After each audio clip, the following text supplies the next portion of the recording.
This is Adam Law with Wanderings.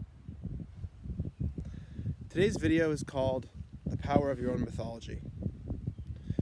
When I was a young lad in Tucson, Arizona, my religion was the desert.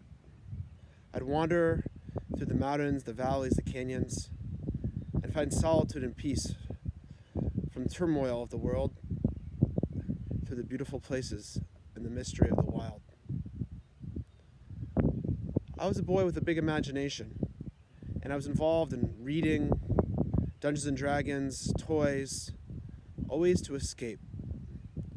When I was in my 20s, I found religion, and I found it in Jerusalem. A great sense of spirituality as I was part of a story. When I was there, I became religious. I found a connection to God in a traditional Jewish way. And I became part of a bigger story. A story which involved a story which had happened for thousands of years and really was entwined from the beginning of time. It was an exciting time to be there. It was right after 9/11. It was a dangerous time as well. You couldn't ride a bus, people were getting killed.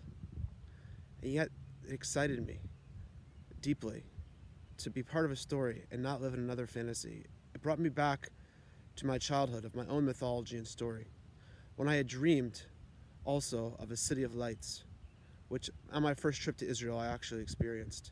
A flashback to an eternal vision of a city of lights at night while driving in a bus through Israel.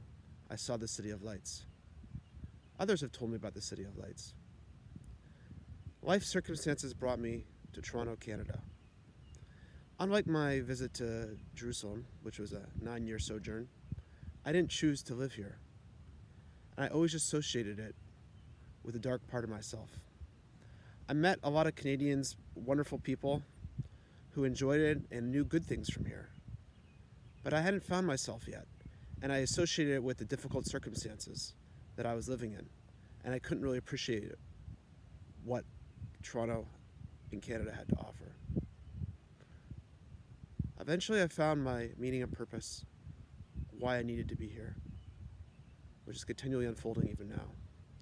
It's amazing because so much of my solitude, even when I go back to Tucson a couple times a year, my spiritual solitude, my connectedness is through nature. But yet I had automatically assumed and written off Toronto as a big city to not have this, because my mythology stopped. It stopped somewhere.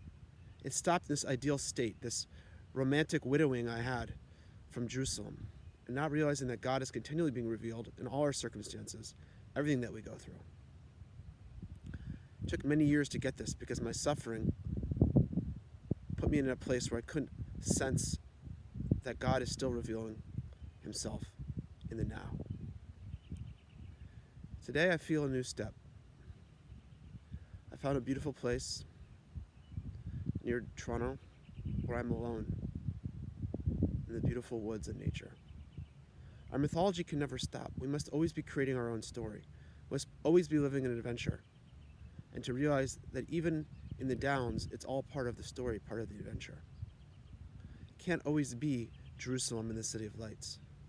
Sometimes there's other places as well. But is there not holiness, realizations, lessons, beauty to be found in these places as well? We must see that all of life has beauty, spirituality, and connection. That is the mythology that we create. We must always create our own story, our own mythology, and never stop or be stuck on an idea to make our life into a life of idolatry, a life where we see what had happened to us as being the only sense and source of being and meaning in our life. We must constantly look anew to where we are right now.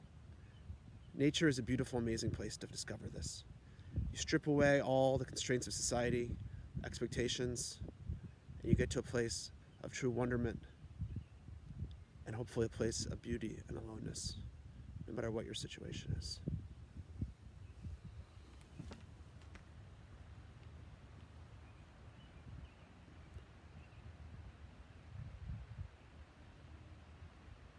Life is like a river. A river runs through the valleys and comes from the mountains. A source of life, of chaim, of beauty. We should find the beauty and meaning and purpose in all of our lives. This is Adam Law with Wanderings.